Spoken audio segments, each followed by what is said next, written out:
Hello friends! I hope you are all doing well and had a beautiful weekend. Today we will continue our exploration on the physics of light.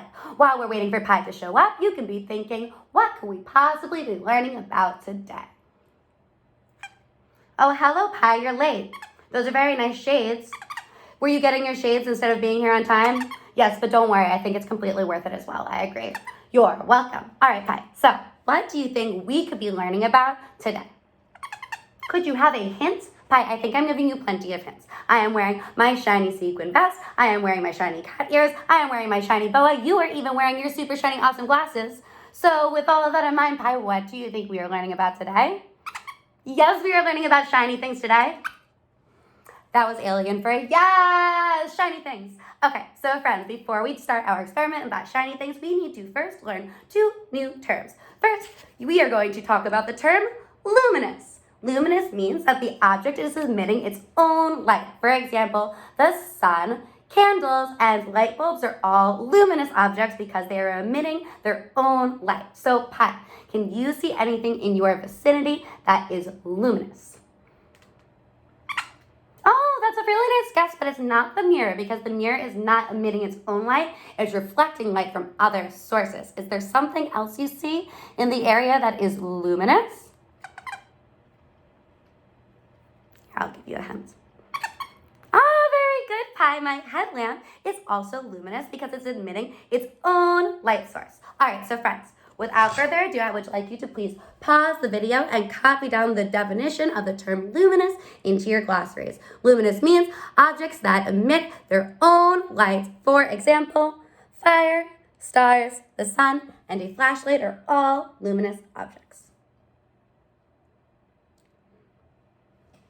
All right, in addition to copying down the term for luminous, we need to learn the opposite. The opposite of luminous is non-luminous. Non-luminous means anything that is not emitting its own light. For example, my boa, my vest, myself, my cat ears are all non-luminous objects because they are not emitting their own light. So, you will now copy down the definition of the term non-luminous. Objects that do not emit light on their own, for example, the moon, a tree, a mirror, are all non-luminous. You can copy that down, make it beautiful, and if you would like, you can even make a picture as well so you really remember the difference between luminous and non-luminous objects. Remember, mirrors and shiny things are non-luminous because they don't have their own light source. All right.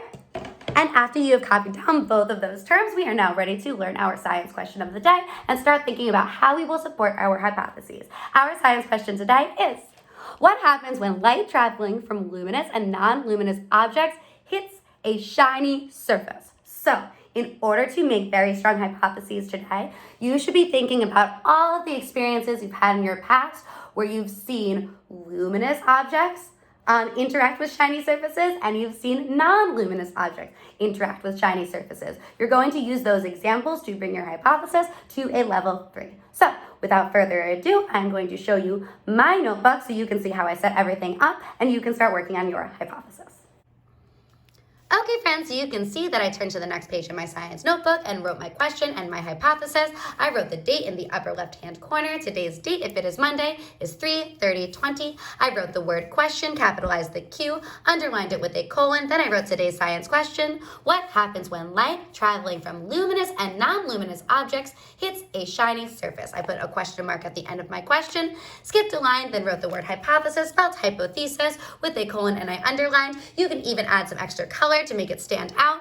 And then I started my hypothesis with the words I predict, looked back at my question to restate my question. Today you will need to have two parts to your hypothesis because we are talking both about light traveling from luminous and non-luminous objects. So this is the way I restated. I said I predict that when light travels from a luminous object like a flashlight and hits a shiny object, this will happen. You must support that with an example and say, I think this because, and then give me an example from your life to support that section of your hypothesis. Next, you need to talk about non-luminous objects. So I restated by saying, when light travels from a non-luminous object and hits something shiny, I predict this will happen. I think this because, and then you will support your hypothesis with at least one example that you have observed from your real life so I understand why you think that.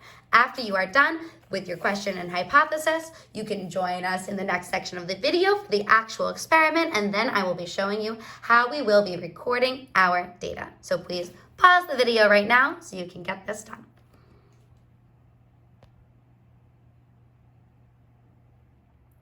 Okay, friends, so for today's experiment, you are going to need a flashlight. I'm going to use this finger flashlight right here.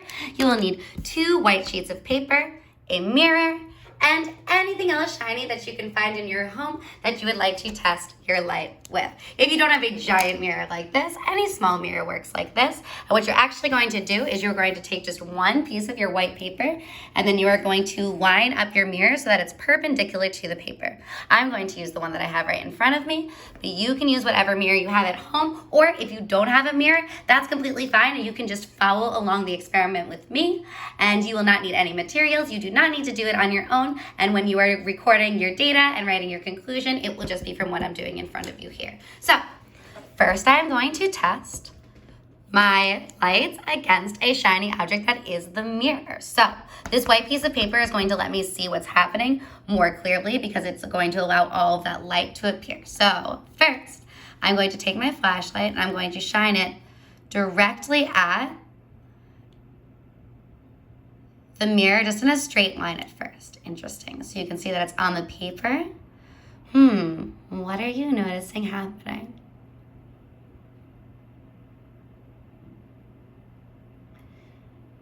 And then after I shine it directly, I'm going to start shining it at an angle to see what happens. Ooh.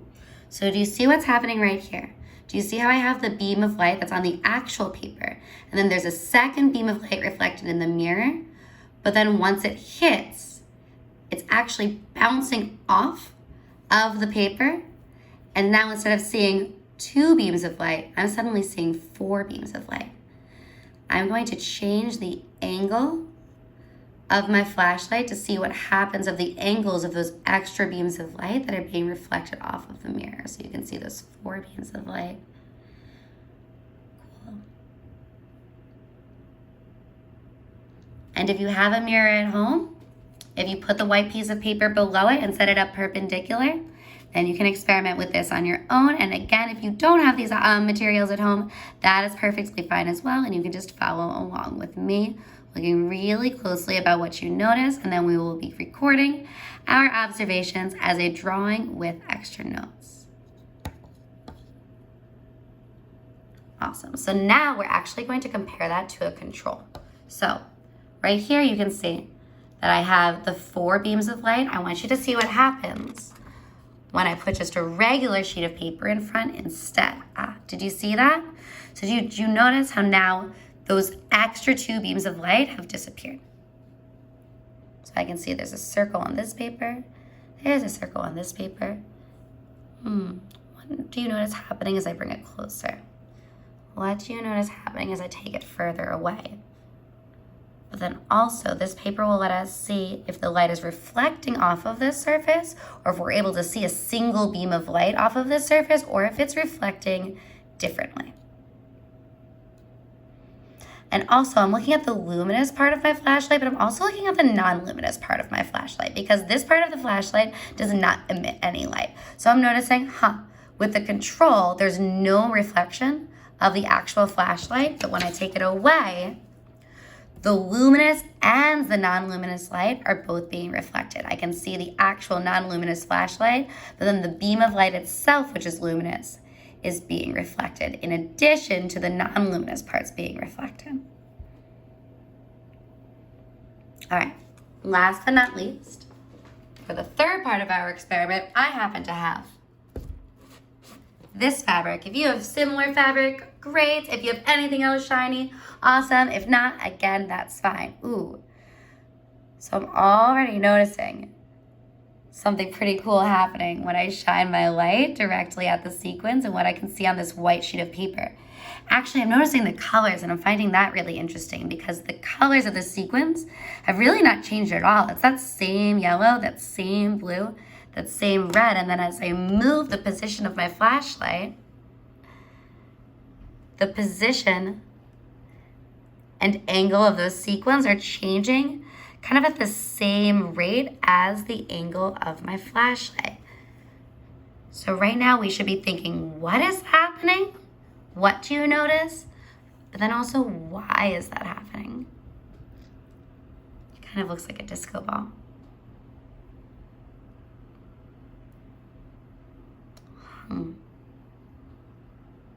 And actually, I'm very curious too now if the non-luminous parts of the flashlight can reflect, because obviously if I turn the light off, then the reflection from the actual sequins goes away. There's other light in the room, so you can see it a little bit there. But then if you look really closely, let me see if you're going to be able to see this on the video. Can you see anything reflecting? Ooh, so actually I can see it. You can even see it with my hand. Do you see how you can actually see my hand reflecting in the sequins? And I can see a reflection in the sequins. I can see the reflection of the finger flashlight in the sequins. And the sequins are changing color because, not because there's a shadow, but because there's an actual reflection of the flashlight in the sequins. But they're so small that you really have to look closely to be able to tell it's a reflection. And again, if I bring back my control, now we cannot see a reflection from the non-luminous objects. If I illuminate it, then we see the light being reflected off. But we cannot see a reflection of the actual flashlight coming off. But we can see a shadow, probably because there's a light behind me.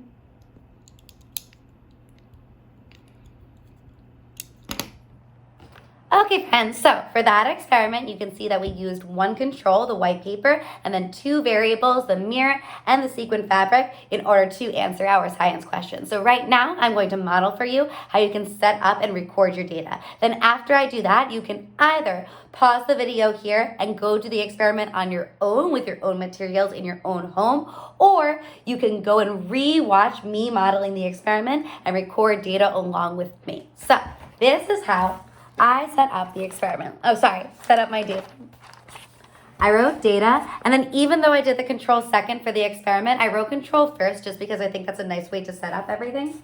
So you can see I wrote data, control, in parentheses. I wrote the white paper, and then you can see my data right here that I will be showing you right after this up close.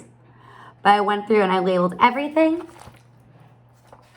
And then for my next two observational drawings, I wrote variable 1, mirror, and variable 2, sequin fabric. So on those papers, I'm going to create very detailed drawings of everything that I observed at that portion of the experiment. And then I'm going to also add any extra notes or tidbits about things that I noticed that were interesting. That's going to help me write a super strong conclusion tomorrow and make sure that I have lots and lots of detail in my evidence. So right now, you can choose to pause the video, go do the experiment yourself, watch me model some data next, or you can choose to rewind this video and go record data along with me.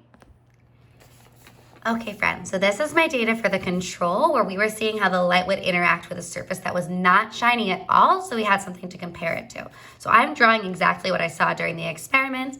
I drew the sitting desk right here with a piece of paper, and then here's the mirror that is reflecting all of the floor that was behind it, and then here's that other sheet of paper that was propped up on the mirror. So I'm definitely going to label everything so that you know what everything is, because this, of course, I need to label mirror, so people know that's a mirror and not the actual floor. I'm going to go around, create sort of a border to my mirror like the one that I saw in real life, so that's extra clear.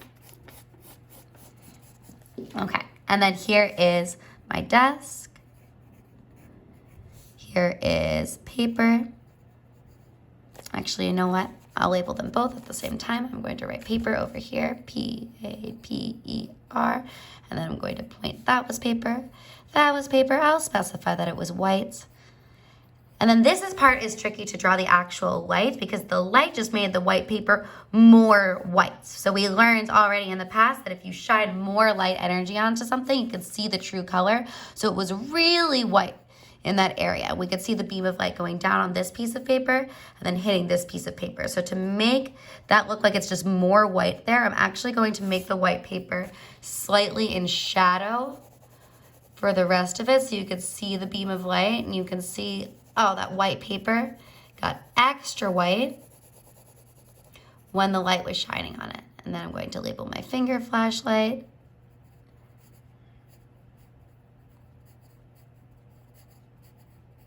I'm going to label my lights. Beautiful. And then I'm also going to put down some different observations, but I will circle back in about that in a moment. All right, friends, so I just wanted to show you my data now that everything is complete. You can see that first I recorded all of my data for the control, the white paper. I labeled everything. I labeled the mirror, the light, the finger flashlight, the desk, and then I even made this additional note that the white light made a white circle on the paper, but there was no reflection in the actual paper. So you will, of course, record your own observations, either following along with me or doing your own experiment and adding any extra notes that you noticed that Ms. Cat did not notice. Here's variable 1, where I recorded my observations in the mirror. You can see that I drew the paper, I drew the reflection of the paper in the mirror, I drew the finger flashlight with that initial beam of light, the reflected beam of light, and then the reflection of all of that. I labeled everything so that's very clear to my reader, and then I even added this additional note that the light hitting the mirror bounced back and made a second beam on the piece of paper. Here is my data for our second variable, the sequin fabric.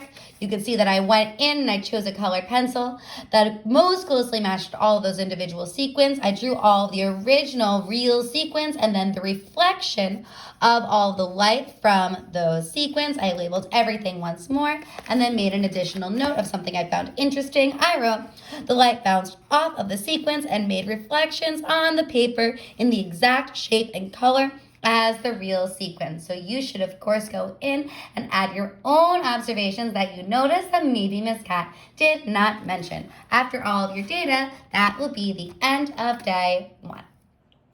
Hello again. All right, friends, so that was the conclusion of day 1 of our science experiment. I would like to quickly note and make clear that from now on, we are only going to have 1 required science experiment a week, and then in the document attached to this lesson in Google Classroom, there are instructions for additional optional extension activities, but this is the only experiment you have to do this week, and it is due by next Monday. And then you will get a new one that Monday, so you are always getting experiments on Monday. All right, so without further ado, now I am wearing my thinking cap, which lets you know that it is now the conclusion day of our experiment. You should have recorded all of your observations and have 3 different observational drawings in your science notebook along with your question and hypothesis. And today we are writing our conclusions. So for our conclusions, we need to discuss what happened and why we think that happened. So let's get Pi over here so she can help us out. Pi! Oh, there you are. Oh, and you're still wearing your sunglasses. You love those so much, don't you? They look great on you. All right, so Pi, what did we notice happening when we shined the light on the plain white surface? Oh, yes, I agree. So when we shined the light on the plain white surface, for those of you who do not speak alien, Pi said that she noticed the white light directly went on the piece of paper, but then we couldn't actually see a reflection in the white sheet of paper. For example, with the mirror, I could see myself, I could see Pi, I could see the actual flashlight, but with our control, with that white sheet of paper, we could not see a reflection. And then when we shined the light on it, it made the paper whiter, which means that light is reflecting off of the paper because otherwise we couldn't see it.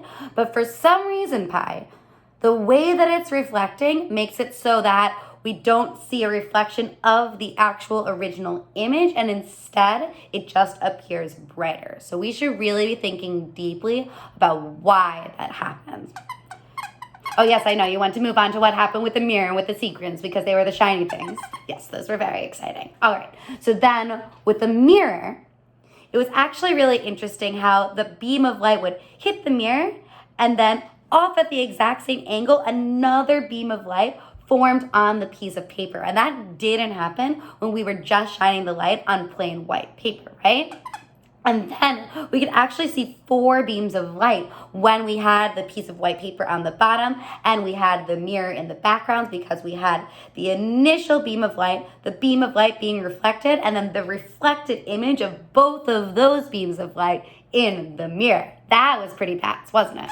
Yes, it was. All right, so let me see. Then with the sequins, let me go back to my data and see what happened with the sequins.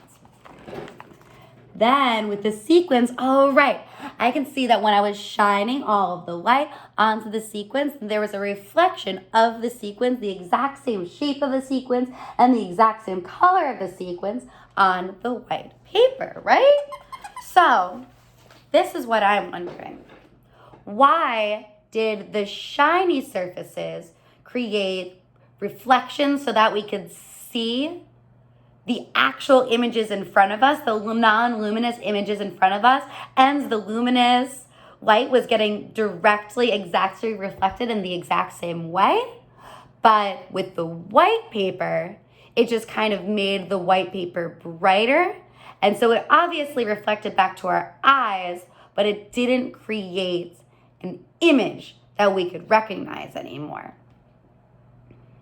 So right now I want you thinking really hard because this is a tricky concept. What about mirrors and sequins is unique that they would create reflections, but that a normal piece of white paper, even though we know it's reflecting light, is not creating a reflection of the exact image?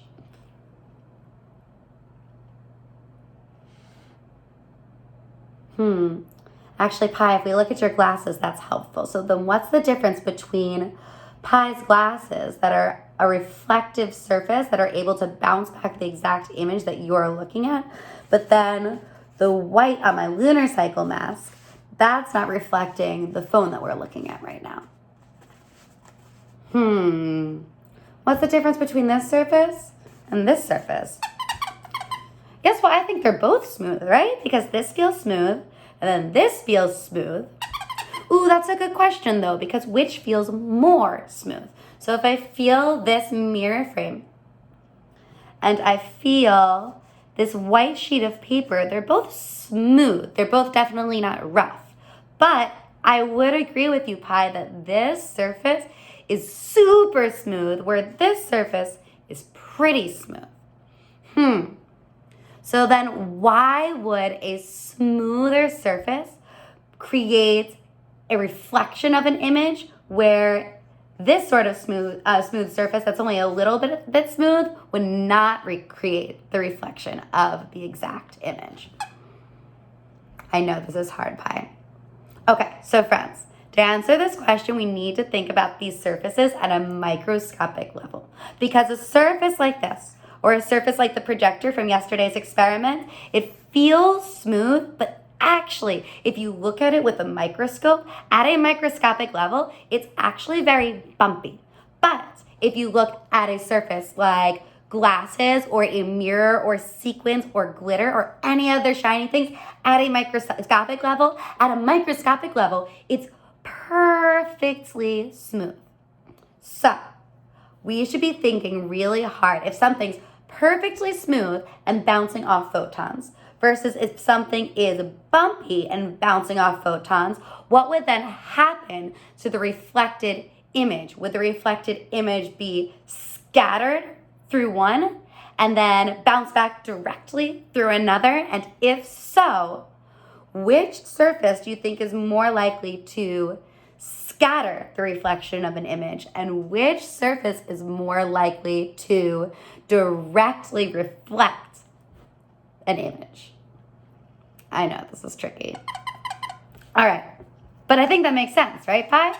Yes, and so you agree with me that this surface, because it's super, super smooth, even at a microscopic level, when the photon's coming in, it goes pew, pew, and it bounces back directly at the angle it came in. So if something's coming this way, pew, pew, it's going to bounce back directly at the angle it came in. But with a white sheet of paper like this, if all of the photons are coming in, pew, pew, they're going to be scattered off in slightly different directions because the surface that they're hitting is bumpy. That's why when photons hit a smooth surface like a mirror or like sequins, all the photons that are reflected, they stay in the same order. That's what allows us to see an additional image. But if the photons are reflecting off of a white surface, because it's bumpy at a microscopic level, the photons don't stay in the same order and they're scattered, so you can no longer see the image. And that, my friends, is the main difference between a mirror that we would refer to as a reflective surface or just normal white sheet of paper, which even though it is a reflective surface technically because it's reflecting light, it's scattering the light, versus a surface like this is directly reflecting all the photons back in the same order. All right, friends. So I am going to help you structure your conclusions.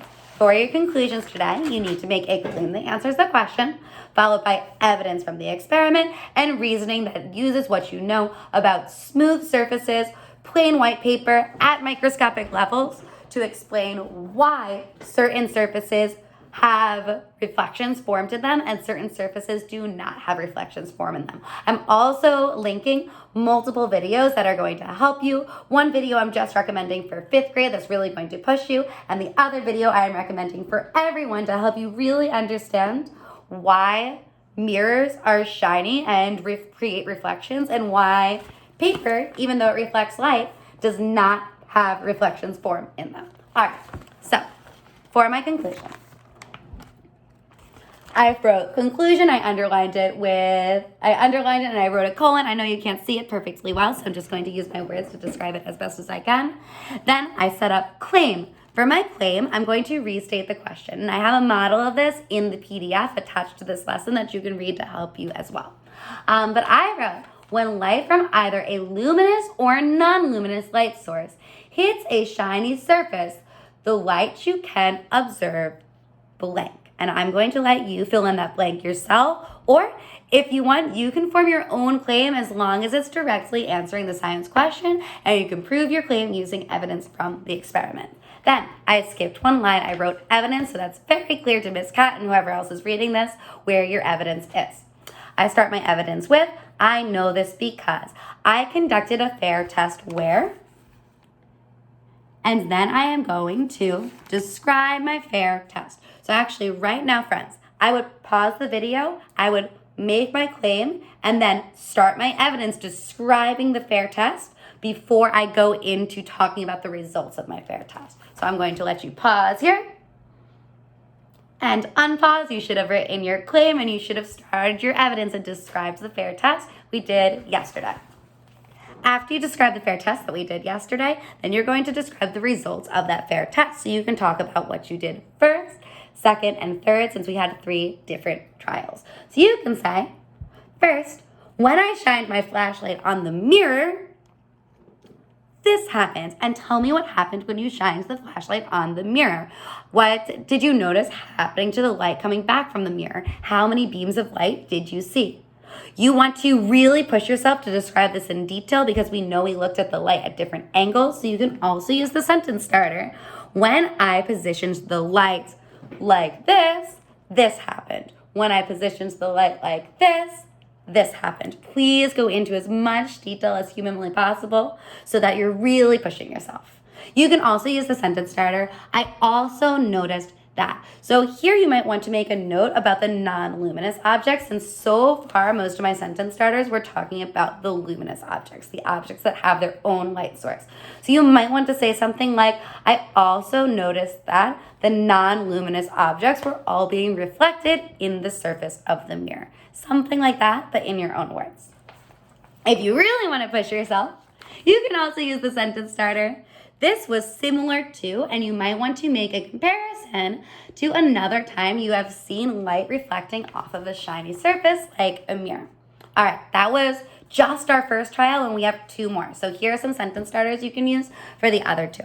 I wrote, next, I compared the mirror to a control by placing a white sheet of paper in front of the mirror. So that was my description of what I did next, but you can use your own words to describe what we did next in the experiment, especially if you did this experiment on your own and you're not going to use what I did in the video to write your conclusion. You need to be going into these details to make it super clear to Miss Kat and any other readers.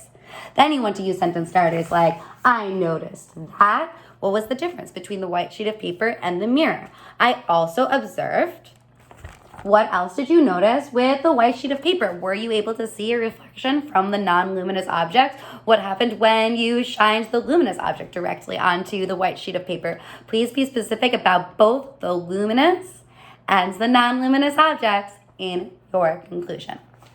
Last, you'll describe what happened with the sequence. You can use the sentence starter. Last, I placed, I noticed, and when I changed the light's position.